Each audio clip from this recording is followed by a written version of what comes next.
cabang iman yang ke-99 adalah menutup dosa yang dilakukan oleh orang lain ataupun juga oleh kita sebagai orang yang melakukan dosa.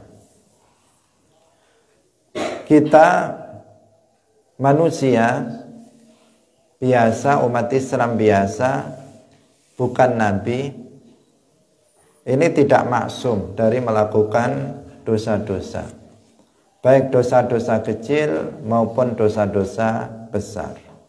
Berbeda dengan mereka para nabi yang mereka bersifatan dengan ismah, mereka maksumun, mereka dijaga oleh Allah sehingga mereka tidak melakukan dosa-dosa, tidak pernah melakukan kekufuran, tidak pernah melakukan dosa besar, tidak pernah melakukan dosa kecil yang mengandung unsur kehinaan jiwa pelakunya qabla nubuwah wa ba'daha. Salatullah salamullah alal hadi rasulillah. Assalamualaikum warahmatullahi wabarakatuh. Hadirin rahimakumullah. Pagi hari ini kita sampai pada pembahasan tentang cabang iman yang ke-69, yaitu menutup aib orang lain atau menutup dosa yang dilakukan oleh orang lain. Qala al-muallif rahimahullahu ta'ala at-tasi'u utawi kang nomor 9 wasituna lan suida iku as-satru nutup ala ashabil qurufi ing atase pira-pira wong kang duweni pira-pira dosa ai az-dzunubi tegese pira-pira dosa liqaulihi karena dawe Allah ta'ala innal ladzina yuhibbuna an tashi'al fahishatu fil ladzina amanu lahum adzabun alimun fid dunya wal akhirah. Innal ladzina satemene wong akeh yuhibbuna kang padha demen sapa alladzina an tashi'a ing yen tersebar apa al fahishatu penggawe kang keji utawa dosa fil ladzina ing dalem wong akeh amanu kang padha iman sapa alladzina lahum iku ketuwe alladzina yuhibbun azabun utawi azab alimun kang pedih kang banget fid dunya ing dalem donya wal akhirati lan ing dalem akhirat. Wali hadithi Salim ibni Abdillah lan krana hadise Salim ibni Abdillah ibni Umar radhiyallahu anhuma fi sahihaini ing dalam kitab sahih loro an abihi sangking bapake Abdillah tegese Umar binul Khattab. Al muslimu akhul muslimi, al muslimu utawi wong Islam iku akhul muslimi sedulure wong Islam, la yazlimuhu ora zalimi sapa muslim ing akhahu wala yuslimuhu lan orang rendahaken sapa al muslim ing akhahu. Wa man lan utawi sapane wong iku kana ana sapa man iku fi hajati akhihi ing dalem hajat ing dalem menuhi hajate dulure man kana mongko ana sapa Allahu Gusti Allah fi hajatihi iku menuhi hajate man. Wa man lan utawi sapane wong iku farraja an mu'minin kurbatan gawe dalan keluar an mu'minin saking wong kang mukmin kurbatan ing kesulitan atau kesedihan min kurabid dunya saking pira-pira kesedihan dunya farrajallahu anhu mongko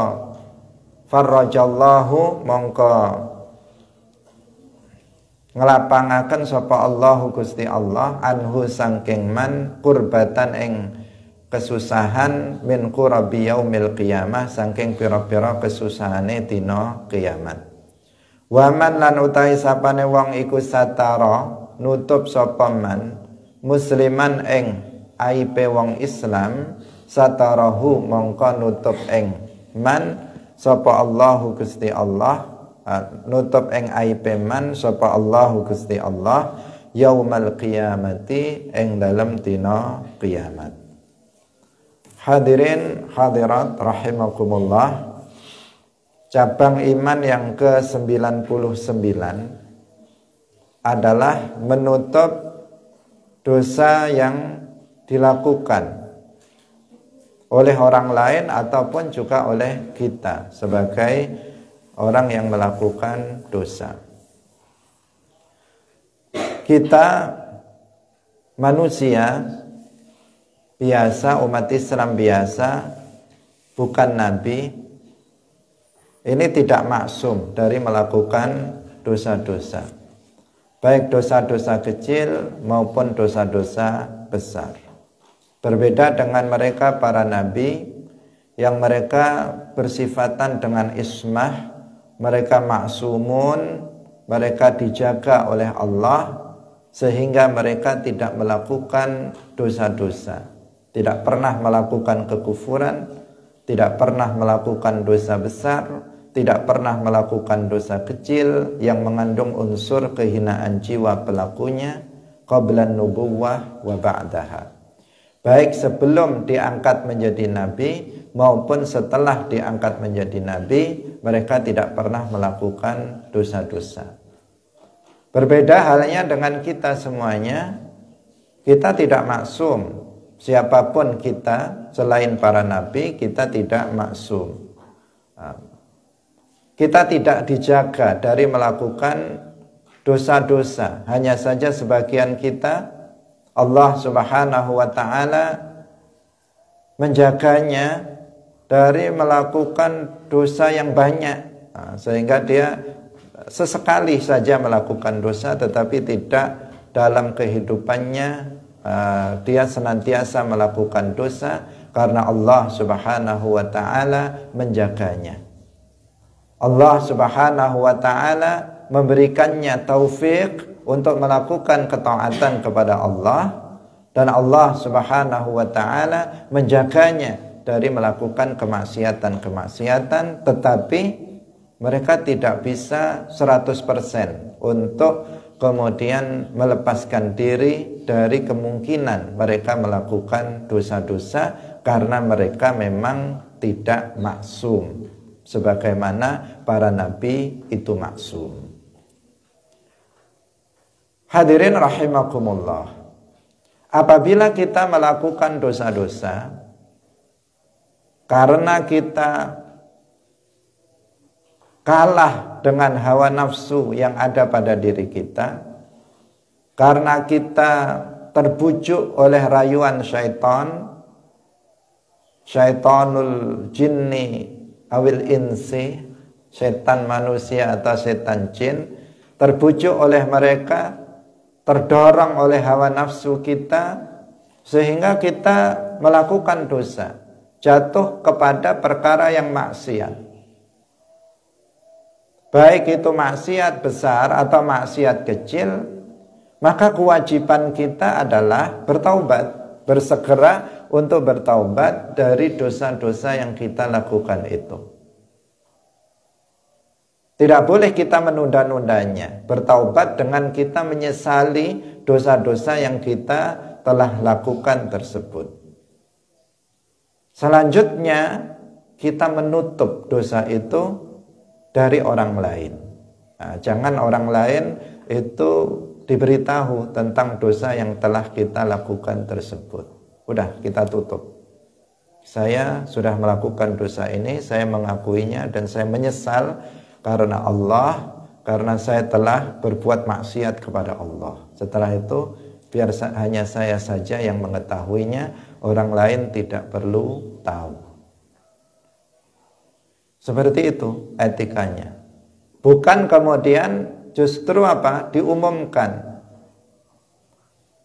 Justru diumumkan kepada orang lain, dulu saya pernah melakukan dosa ini dan itu, dicerita-ceritakan kepada orang lain.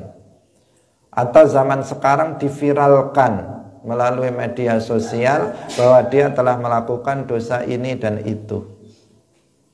Ini sudah kebangetan. Kalau seseorang bertaubat, tentu seseorang itu malu apabila dosa yang dilakukannya itu diketahui oleh orang. Kalau sudah tidak memiliki malu, melakukan dosa bukan disembunyikan, justru dipertontonkan kepada orang lain.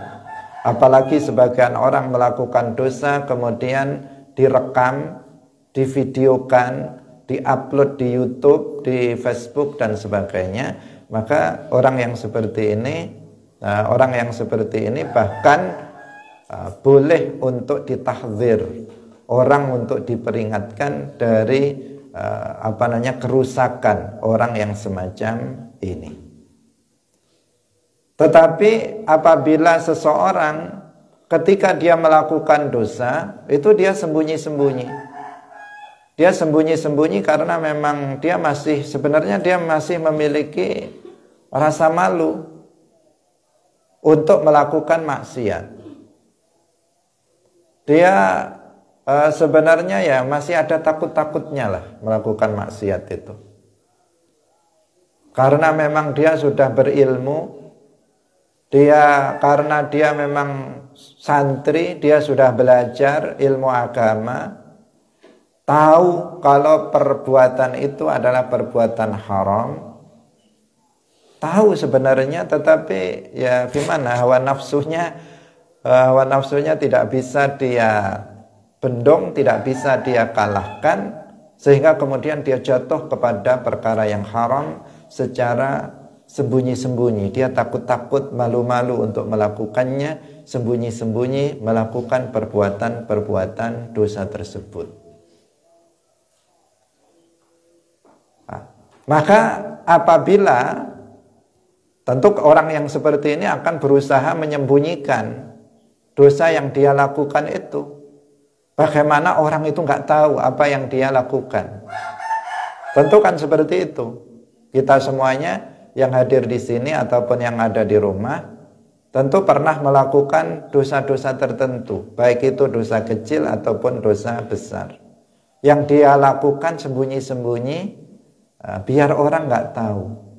Bahkan dia deg-degan juga ketika melakukannya. Jangan-jangan ada orang yang mengetahui apa yang dilakukannya. Nah, ini masih meskipun ini perbuatan maksiat, tetapi jika seseorang itu melakukannya masih ada rasa takut, masih ada rasa khawatir, masih ada rasa malu, maka di sini masih ada sisi kebaikan. Masih ada sisi kebaikan, karena artinya dia nggak akan melakukannya terus-menerus. Dia tidak akan melakukannya secara terus-menerus. Kenapa? Karena ketakutan yang ada di dalam hatinya, meskipun ketakutannya masih karena manusia, bukan karena Allah. Karena dia nggak malu kepada Allah, tetapi malu kepada manusia ketika dia melakukannya. Kemudian jika kita secara nggak sengaja ternyata melihat dia telah melakukan perbuatan maksiat, teman kita melakukan maksiat sembunyi-sembunyi, takut-takut, misalnya malu-malu melakukannya, ternyata ketahuan oleh kita. Duh, dia melakukan itu, misalnya sesuatu yang seharusnya tidak dia lakukan. Nah, di sini apa yang harus kita lakukan? As-satru. Kita harus menutupnya. Kita harus menutup aib dia. Jangan sampai kita menyebarluaskannya. Meskipun kepada satu orang. Meskipun kepada satu orang. Karena satu orang itu kalau nggak amanah, dia akan menyebarkannya lagi kepada orang lain. Dan begitu seterusnya, akhirnya semua orang akan tahu. Jangan sampai kita kemudian mengatakan, Jangan bilang-bilang ya, ini rahasia kita. Udah rahasia kita berdua, nanti semuanya akan bilang begitu. Ini rahasia kita. Saya tadi melihat si fulan itu dia begini dan begitu, misalnya melakukan dosa tertentu. Tapi jangan ngomong-ngomong ke orang. Ini saya melihat sendiri. Karena biasanya orang kalau tahu itu kan sifatnya apa? Pengen memberitahu. Orang kalau tahu itu apa? Ingin memberi tahu ke orang lain. Itu sifatnya memang begitu. Karakter orang tahu itu ingin memberitahu kepada orang lain. Nah dia tahu. Maka biasanya dia nggak betah kalau dia menyimpannya sendiri. Dia ingin ada satu orang paling tidak yang juga dia beritahu. Dia mengatakan rahasia ya, jangan beritahu orang lain. Cukup kita berdua saja. Nanti yang lain juga bilang begitu kepada temannya. Awas ya, rahasia ini. Cuman kita berdua. Akhirnya satu pondok tahu semua. Karena semuanya apa? Semuanya dibilang ini rahasia kita berdua. Saya melihat si fulan melakukan ini dan itu dari dosa. Akhirnya menyebar luas. Nah, maka kita harus menutup dosa atau perbuatan dosa yang dilakukan oleh seseorang. Nah, lalu bagaimana? Apakah kita tidak menasehatinya? Kita tetap menasehatinya. Karena ini as-satru la yatanaqad ma'an nasihah. Menutup aib seseorang itu tidak bertentangan dengan memberi nasihat. Kalau memberi nasihat itu tetap tidak bertentangan dengan menutup kemudian kita nggak ngasih nasihat, enggak. Nasihat tetap, tetapi nasihatnya adalah nasihat yang baik, nasihat empat mata. Misalnya kita perhatikan, kok selalu ketahuan saya dia melakukan perbuatan ini. Bukan sekali, tetapi berkali-kali. Nah, maka kita bisa empat mata dengan dia memberikan nasihat kepadanya tanpa menyebarluaskannya kepada orang lain. Hadirin yang dirahmati oleh Allah Subhanahu wa taala. Ini berlaku untuk siapa saja orang saudara kita sesama muslim, maka kita harus berusaha menutup as-satru, menutup aib yang ada pada saudara kita tersebut. Apalagi yang apabila yang melakukan aib itu, yang melakukan dosa itu misalnya adalah orang yang soleh. Karena seperti yang kita katakan tadi di awal, bahwa selain para nabi tidak maksum. Nggak ada yang lepas dari melakukan dosa. Meskipun dia orang yang baik, orang yang bertakwa, orang yang soleh, pastinya dia juga pernah melakukan kesalahan dan kemaksiatan. Suatu ketika dia jatuh bisa jadi pada dosa kecil, bisa jadi jatuh pada dosa besar. Itu sesuatu yang mungkin. Sudah berkali-kali kita contohkan tentang bagaimana sebagian ada sahabat besar yang termasuk aulia, tetapi jatuh juga kepada kemaksiatan. Karena apa? Karena memang mereka tidak maksum. Maka jika kita secara tidak langsung misalnya atau secara tidak sengaja melihat ada seorang yang soleh tetapi ternyata melakukan dosa, melakukan maksiat.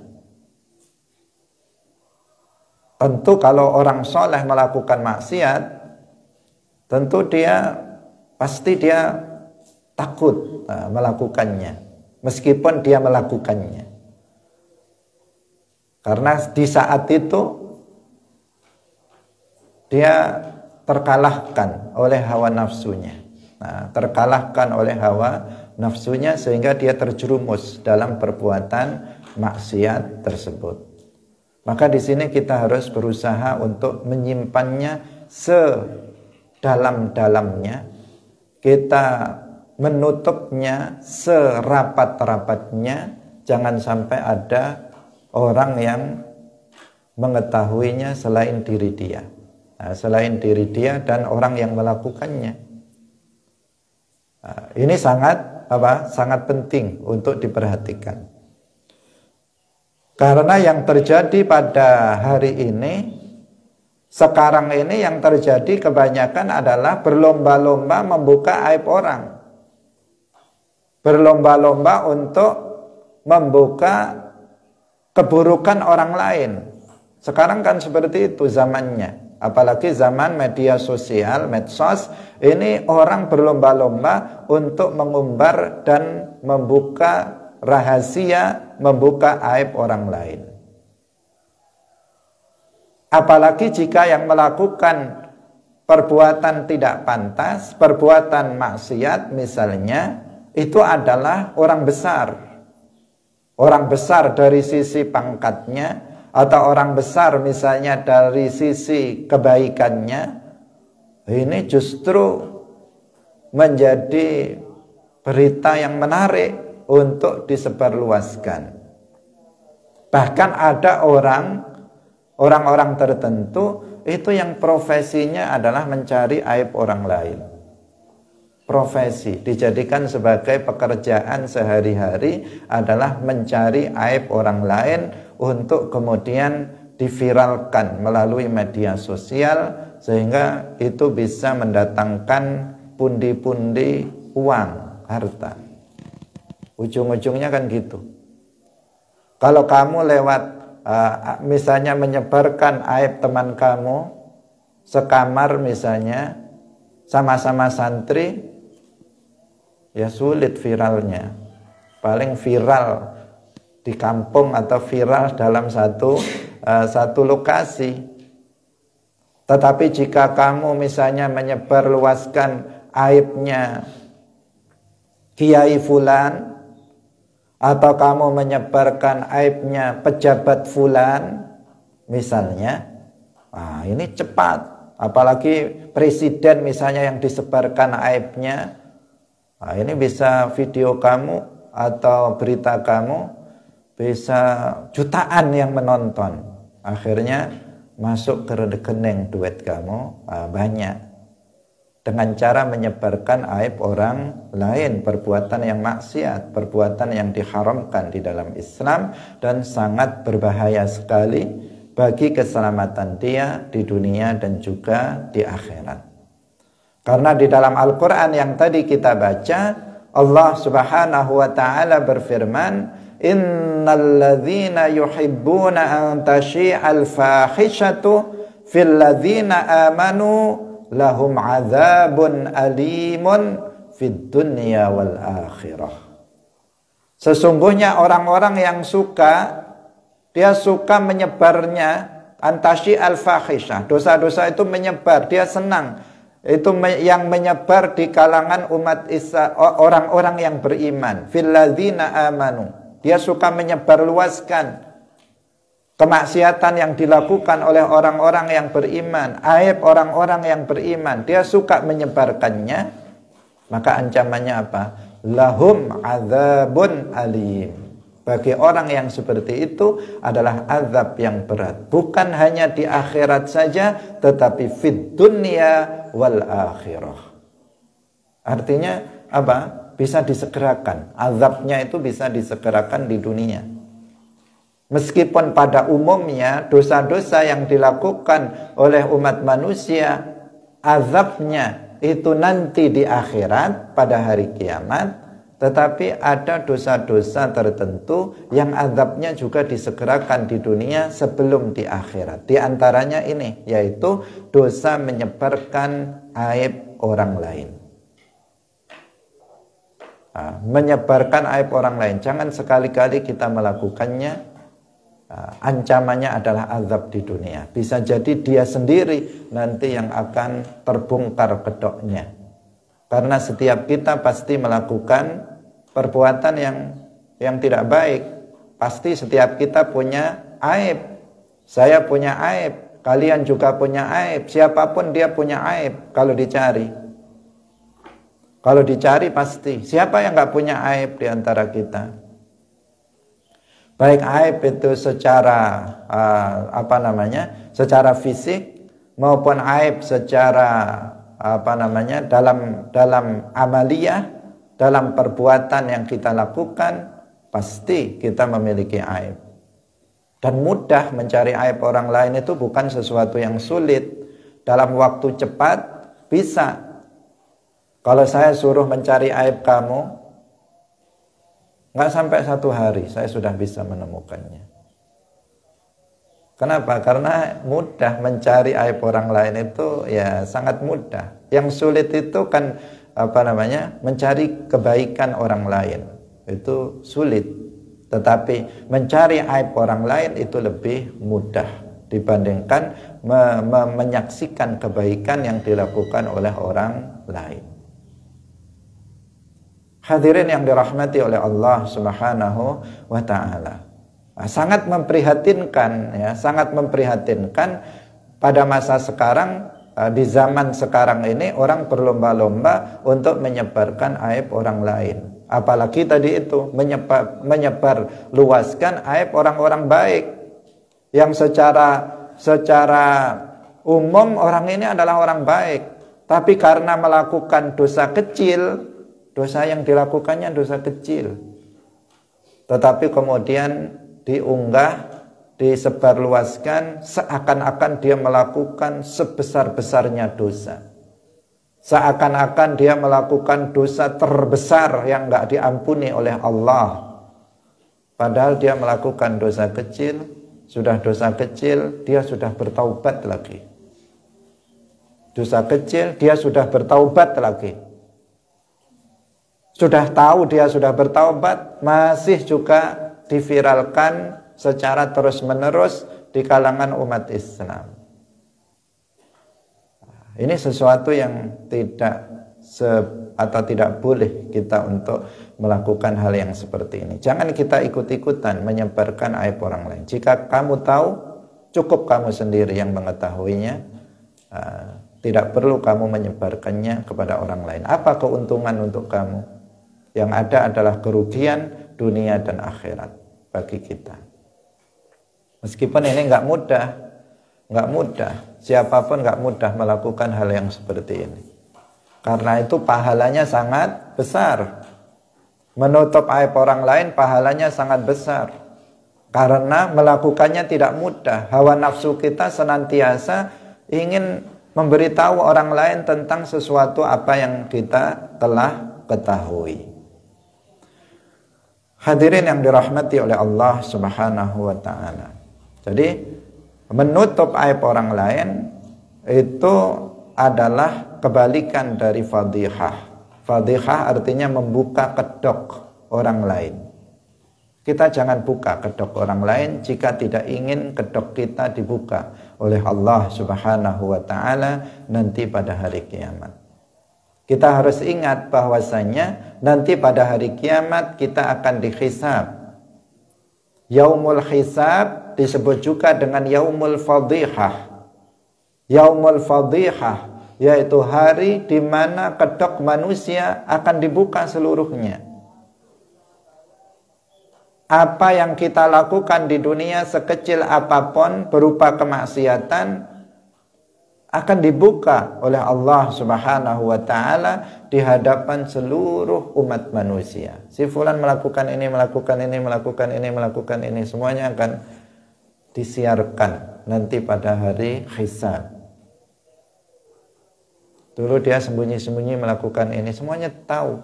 Nggak ada yang bisa disimpan lagi, nggak ada yang bisa ditutup-tutupi lagi. Sekarang kita bisa menutupnya.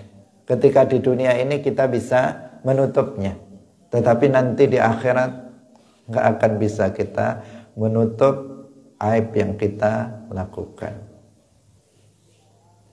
Semuanya akan dibuka, semuanya akan terbuka. Keburukan-keburukan yang kita lakukan semuanya akan diketahui. Meskipun sampai mati nggak ada yang tahu kamu melakukan perbuatan ini. Tapi nanti di akhirat semuanya akan tahu. Bukan hanya teman kamu yang tahu. Bukan hanya tetangga kamu yang mengetahuinya. Bukan hanya orang sekampung kamu yang mengetahuinya.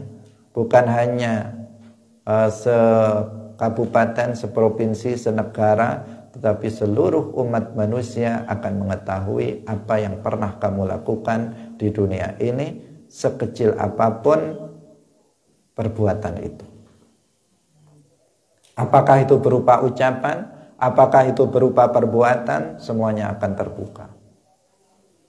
Nah, sehingga hari hisab disebut sebagai yaumul fadhihah. Maka kita kalau mau melakukan maksiat harus ingat itu. Gimana nanti sekarang saya bisa menyimpannya, saya bisa untuk bersembunyi, saya bisa untuk menutupnya. Tapi saya nanti gimana pada hari kiamat? Apakah saya bisa tertutup aib ini? Tidak bisa, kecuali jika Allah Subhanahu wa ta'ala itu menutupnya. Sebagaimana dalam hadis ini, di bagian akhir dari hadis yang tadi kita baca, wa man satara musliman satarahullahu yaumal qiyamah. Wa man satara musliman satarahullahu yaumal qiyamah. Barang siapa yang menutup aib seorang muslim, maka Allah akan menutup aib dia nanti pada hari kiamat. Luar biasa. Ini sesuatu pahala yang luar biasa yang hendaknya kita amalkan. Jika kita ingin aib kita sendiri yang tahu. Aib saya sendiri yang tahu. Aibnya kamu sendiri yang tahu. Jika kita ingin aib kita ini bukan hanya terjaga, bukan hanya tersimpan, bukan hanya tertutup selama kita hidup di dunia ini, tetapi nanti pada hari kiamat aib kita juga tertutup, ditutup oleh Allah, tidak dibuka, tidak dibongkar kedok kita nanti pada hari kiamat. Jika kita menginginkan itu, maka amalan apa yang bisa kita lakukan, yaitu menutup aib seorang muslim. Menutup aib seorang muslim. Itu amalan yang bisa kita lakukan untuk menutup aib kita sendiri. Karena tadi itu kita nggak lepas dari aib. Jika kita ingin aib kita tidak terbongkar, maka tutuplah aib saudara kita sesama muslim. Meskipun tadi tidak mudah dan sulit sekali, tetapi itu harus kita lakukan. Kita harus selalu ingat tentang masalah ini, tentang pentingnya satrul muslim, menutup aib seorang muslim. Kita harus mengingat tentang akibat dari membuka aib seorang muslim. Kita juga harus ingat pahala bagi orang yang menutup aib seorang muslim. Dan kita juga harus ingat tentang manfaat dan madarat dari melakukan ini, yaitu membuka aib seorang muslim dan menutupnya. Kita harus mengetahuinya dan mengingatnya, sehingga kita berpikir keras atau berpikir 1000 kali untuk kemudian membuka aib orang lain. Hadirin rahimakumullah, sesuatu yang maksiat memang terasa nikmat, dan sesuatu yang terasa menyenangkan. Kalau bisa cerita-cerita misalnya tentang orang lain, itu rasanya kok enak, plong. Tetapi kalau ada sesuatu yang disimpan, rasanya kan kurang enak. Gimana kayak pengen sekali menceritakannya kepada orang lain. Tetapi untuk menyebarluaskannya itu terasa sangat nikmat rasanya. Padahal bukan makanan, tapi rasanya itu terasa menyenangkan apabila seseorang bisa mengetahui sesuatu rahasia, kemudian dia menyebarluaskannya kepada orang lain. Hadirin rahimakumullah, pada zaman Sayyiduna Umar bin Al-Khattab radhiyallahu anhu, ketika beliau menjadi seorang khalifah, ada seorang laki-laki yang memiliki anak perempuan. Anak perempuan ini anak perempuan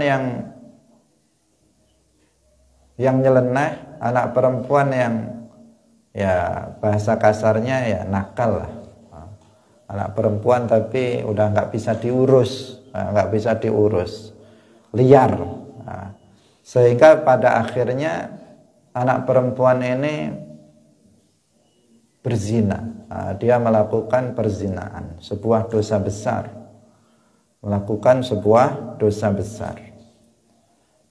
Dan kemudian banyak yang mengetahui tentang perbuatan karena memang anaknya memang begitu, sehingga dia melakukannya juga nggak tertutup. Dia memang maksudnya banyak orang yang mengetahui tentang perbuatan-perbuatan buruk yang dilakukan oleh anak perempuan ini, sehingga ketika dia melakukan zina itu tersebarlah aib dia. Sampai kemudian perempuan ini nggak tahan, anak perempuan ini nggak tahan, dia berusaha untuk bunuh diri. Nah, begitu akibat kalau seseorang itu aibnya tersebar, dia bisa bunuh diri betulan. Karena mentalnya nggak kuat untuk keburukannya itu disebarluaskan. Siapapun kita itu pasti nggak mau aibnya tersebar luas. Jika tersebar luas, maka ini akan bisa nekat seseorang seperti yang dilakukan oleh anak perempuan pada masa Sayyidina Umar ini. Dia nekat bunuh diri untuk melepaskan diri dari malu atas tersebarnya perbuatan dia yang tidak baik berupa dia berzina. Tetapi dia berhasil diselamatkan. Dia berhasil untuk diselamatkan. Dia padahal sebelum itu dia sudah bertaubat. Dia sudah bertaubat dari dosanya itu.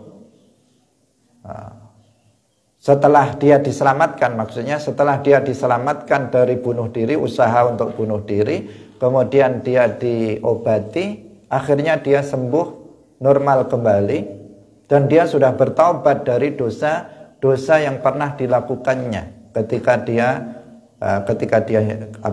ketika sebelumnya, pada hari-hari sebelumnya sudah bertaubat dari dosanya.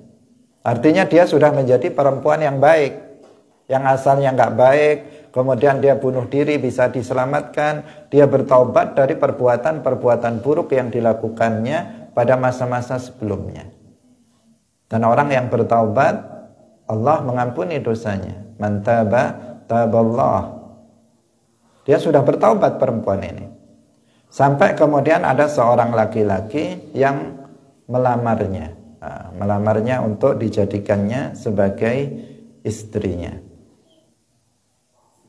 Nah, di saat itu laki-laki yang melamarnya itu ternyata dia justru menyebut-nyebut keburukan-keburukan yang dilakukan oleh perempuan itu.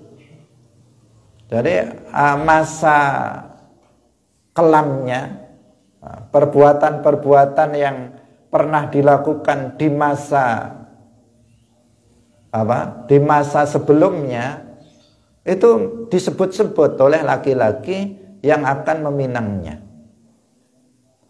Sehingga di sini diketahui oleh Sayyidina Umar ibnul Khattab radhiyallahu anhu. Beliau memperingatkan kepada laki-laki ini, jika kamu mengulang itu lagi, perempuan ini sudah bertaubat, dia sudah baik-baik, dia sudah bertaubat, dia malah menyebut-nyebut lagi keburukan-keburukan yang pernah dilakukan oleh perempuan ini di masa sebelumnya. Sayyidina Umar mengatakan, jika kamu mengulang lagi perbuatan itu, menyebar-nyebarkan, menyebut-nyebut aib seorang muslimah ini, padahal dia sudah bertaubat dari dosanya, maka saya akan menghukum kamu dengan hukuman yang berat sebagai sebagai ibrah, sebagai pelajaran bagi orang lain bahwa nggak boleh membuka aib orang lain, apalagi orang tersebut sudah bertaubat dari dosa-dosanya. Kalaupun dia belum bertaubat saja, itu tidak boleh kita membuka aibnya, apalagi dia sudah bertaubat, sudah nyata dia sudah bertaubat dan sekarang dia sudah menjadi orang yang baik, maka nggak boleh seseorang lebih utama tidak boleh untuk membuka aibnya. Maka dari kisah ini menunjukkan betapa pentingnya as-satru, betapa pentingnya bagi seorang muslim itu menutup aib orang lain. Hadirin yang dirahmati oleh Allah Subhanahu wa taala. Hadis Rasulullah sallallahu alaihi wasallam mengatakan al-muslimu akhul muslim. Seorang muslim itu adalah saudara dari muslim lainnya. Sering kita sampaikan dalam pertemuan sebelumnya, al-muslimu akhul muslim. Seorang muslim adalah saudara bagi muslim lainnya. Maka nggak boleh dia menzaliminya. Tidak boleh seorang muslim menzalimi seorang muslim lainnya. Tidak boleh seorang muslim merendahkan, mencela muslim lainnya. Tidak boleh. Baik itu dari sisi dari sisi fisik atau dari sisi apapun, nggak boleh seseorang merendahkan orang lain. Biasanya orang yang suka merendahkan orang lain itu yang dari satu sisi dia diberikan kelebihan oleh Allah Subhanahu wa taala. Orang yang cantik suka merendahkan orang yang jelek. Orang yang nasabnya bagus sering merendahkan orang yang nasabnya buruk, yang nasabnya rendah. Orang yang berilmu sering merendahkan orang yang ilmunya kurang. Orang yang orang yang memiliki kedudukan sering merendahkan orang yang nggak punya kedudukan. Begitu seterusnya. Dan itu tidak boleh dilakukan oleh kita sebagai seorang muslim, karena kita apapun profesinya, apapun jenisnya, bagaimanapun bentuknya, semuanya adalah muslim dan semuanya adalah bersaudara. Yang tidak boleh saling menzalimi, tidak boleh saling merendahkan. Satu hal yang dijelaskan dalam hadis ini. Kemudian Rasulullah bersabda, wa man kana fi hajati akhihi kana Allahu fi hajatihi. Barang siapa, ini pentingnya kita memberi atau memenuhi hajat orang lain. Barang siapa yang memenuhi hajat saudaranya sesama muslim, maka Allah akan memenuhi hajat dia. Ini penting sekali. Dan ini jarang untuk kita lakukan secara khusus, yaitu memenuhi hajat orang lain. Jika kita tergolong sebagai orang yang dianggap sebagai rujukan untuk memenuhi hajat-hajat mereka, maka ini adalah tanda kebaikan untuk kita. Orang itu pada datang kepada kita dengan permasalahan-permasalahan yang dihadapi masing-masing. Bukan sekedar tempat curhat, bukan. Tetapi Tetapi orang percaya kepada kita. Ada orang punya hajat ini datang kepada kita. Ada orang punya hajat ini datang kepada kita. Orang itu punya hajat datang kepada kita. Semua kalangan datang kepada kita untuk agar hajatnya bisa dipenuhi.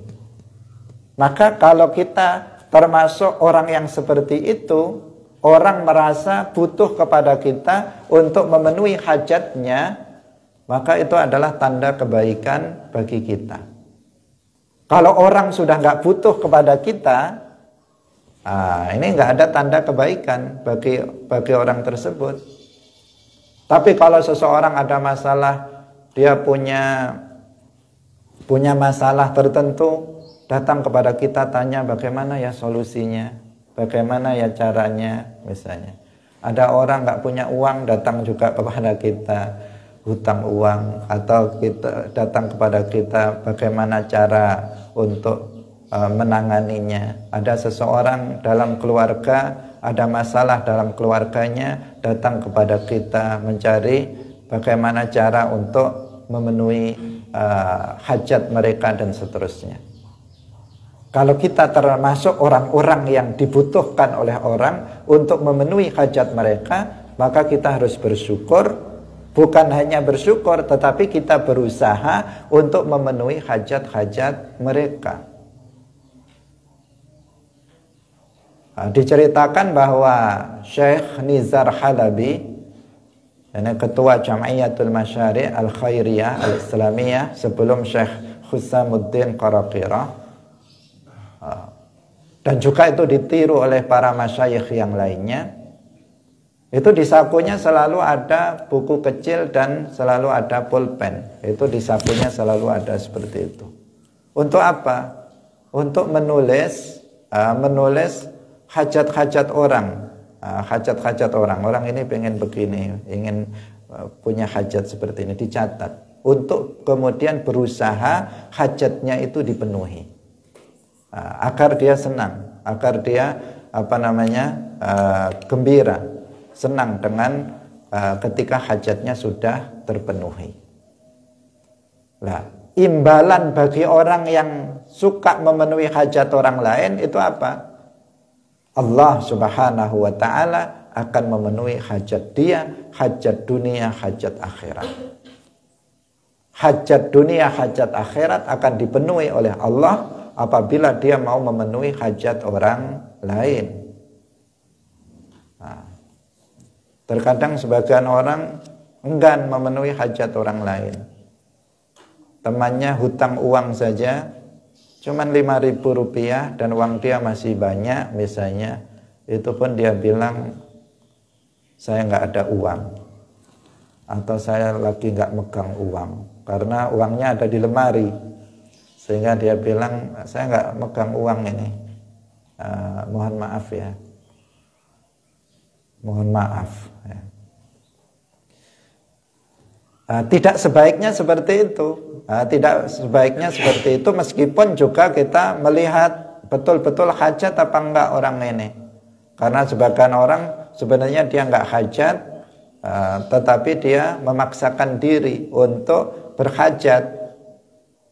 Artinya dia sebenarnya enggak butuh dia untuk beli ini dan beli itu, tetapi dia hutang untuk beli ini dan beli itu, yang sebenarnya justru nanti akan memberatkan dia dan akan menyengsarakan dia di masa yang akan datang. Misalnya, juga kita harus melihat itu. Artinya melihat kemaslahatan bagi orang lain. Jadi hajat itu bisa hajat duniawi, bisa hajat ukhrawi, hajat-hajat tentang keperluan-keperluan kehidupan dia sehari-hari dan seterusnya. Itu yang kita hendaknya berusaha untuk memenuhi hajat sesama Muslim. Dan ini juga sesuatu yang tidak ringan, sesuatu yang juga berat bagi sebagian besar kita.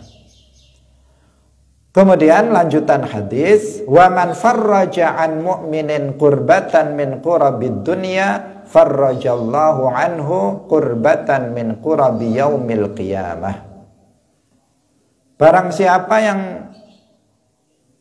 memberikan jalan keluar, solusi atas kesedihan yang diderita oleh seorang muslim, saudaranya sesama muslim, dari kesedihan-kesedihan dunia, maka di akhirat nanti Allah Subhanahu wa ta'ala akan menghilangkan kesedihan dia pada hari kiamat. Artinya, kalau ada saudara kita sesama muslim, kok dia terlihat murung, terlihat sedih, terlihat ada masalah, terlihat sedang sedang galau misalnya, maka kita datangi, kita hibur dia, kita beri nasihat, kita ringankan bebannya. Apa kamu ada masalah apa? Ada masalah apa sehingga kamu menangis, sehingga kamu bersedih? Apa ada yang bisa saya bantu? Nah, di sini dalam hal ini tidak mesti solusi yang diberikan itu kan tidak mesti berupa berupa harta. Sehingga ini bisa dilakukan oleh siapa saja. Bisa berupa doa, bisa berupa nasihat, bisa berupa petunjuk tertentu. Ini kan sudah meringankan. Dia bersedih ternyata banyak hutang misalnya. Hutangnya sudah banyak. Kita kalau punya uang, ya udah ini untuk membayar hutang misalnya. Jangan khawatir, kamu nggak usah sedih lagi. Ini uang saya, kamu pakai bayar hutang misalnya. Dia kira-kira senang apa enggak? Bukan hanya senang, super senang ya. Karena kesedihannya langsung hilang begitu kita menanggung hutang dia. Atau misalnya kita nggak punya uang juga sama dengan dia untuk membayarkan hutang kamu. Oh begini saja ya, misalnya saya omongkan ke si Fulan, Fulan ada uangnya. Kalau kamu malu atau kamu biar saya nanti yang ngomong. Dia pasti sudah plong juga, hatinya sudah senang karena apa yang kita lakukan. Atau kita mengatakan misalnya, oh si Fulan itu orangnya begini, kamu datang aja ke sana. Itu saja sudah ada solusi bagi dia. Karena kita memberikan petunjuk untuk mengatasi jalan keluar dia. Oh, ya udah saya doakan nanti semoga kamu bisa segera terlunasi hutang-hutangnya. Dia pun sudah lega, ada orang yang mendoakannya. Kan ini semuanya adalah bagian dari menghilangkan kesedihan atau kesusahan dunia yang dialami oleh saudara kita sesama muslim. Dan itu harus kita lakukan dengan berbagai cara. Tidak mesti untuk melakukannya kita harus menjadi orang kaya. Tidak mesti kita harus memiliki harta yang banyak untuk bisa melepaskan kesedihan orang lain. Bisa juga dengan cara-cara seperti yang tadi kita sampaikan. Dengan nasihat, dengan doa, dengan petunjuk yang bisa meringankan kesedihan saudara kita sesama muslim. Hadirin yang dirahmati oleh Allah Subhanahu wa taala, wa man satara musliman satarahullahu yaumal qiyamah. Ini yang sudah kita jelaskan dan menjadi tema pembahasan kita pada hari ini. Hadirin rahimakumullah, demikian pengajian kita pada pagi hari ini. Semoga bermanfaat bagi kita dan kita bisa mengamalkannya dalam kehidupan sehari-hari. Barakallahu fikum, wallahu muwaffiq ila aqwamit thariq. Wassalamualaikum warahmatullahi wabarakatuh.